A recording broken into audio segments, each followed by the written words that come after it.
So, a big reason why people might struggle to develop their social skills is because they are focusing too much on developing their social skills. I remember a while back when I was more focused on trying to improve my social skills, I would be talking to people with thoughts in my mind of what I should say next, what I should do. But unfortunately, that's not how human communication works. Like, a lot of human communication is actually the lack of thought. There is no barrier between someone thinking and someone saying. Oftentimes, they just say what they think or say what they feel. And the problem with that is that when you are trying to develop your social skills, you have thoughts in your mind and you're trying to do certain things to improve your skills, but that, in a sense, kind of makes your skills worse.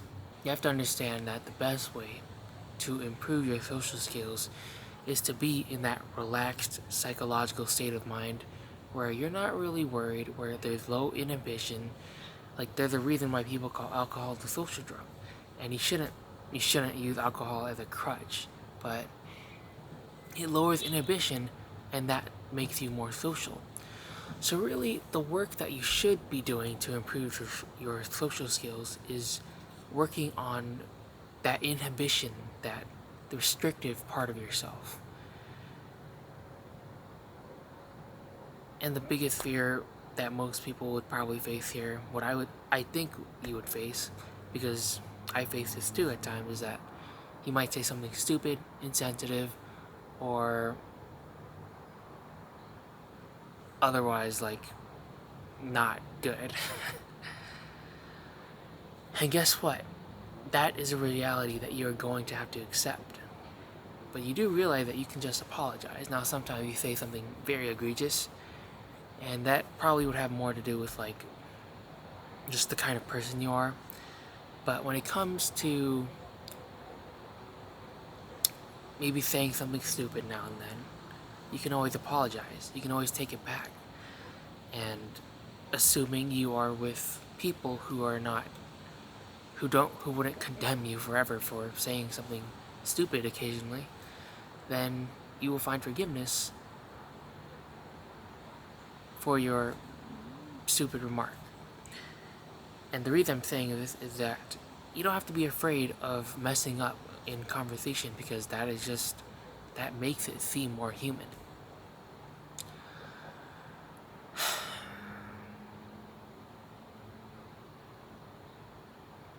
I suppose, getting back to the topic, I think having goals in mind for socializing is a good start, but having these goals in mind while you are socializing is what distracts you, and ultimately it makes you think that the advice doesn't work, because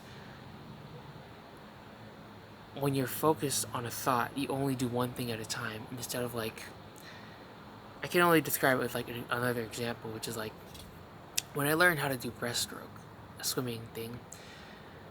It's like a compound movement that's made up of, like, three separate parts. I don't exactly know the specific terms for it, but to me, there's basically the kick, the glide, and then the pull, which is like you pull your head over the water. And trying to when I try to do this swimming in three separate, like, okay, when I try to do this swimming movement in three separate movements, my brain just couldn't handle it. But then when I allowed my brain to kind of, like, put it on autopilot, and I allowed my brain to just take over and just make my body move in that way, that's when I began to actually get it. I began to understand how to actually do the breaststroke. And in a similar way, when it comes to social skills, it's like when you're trying to apply social skills advice, you're just doing one movement at a time. And if you really need to work on that, then you can.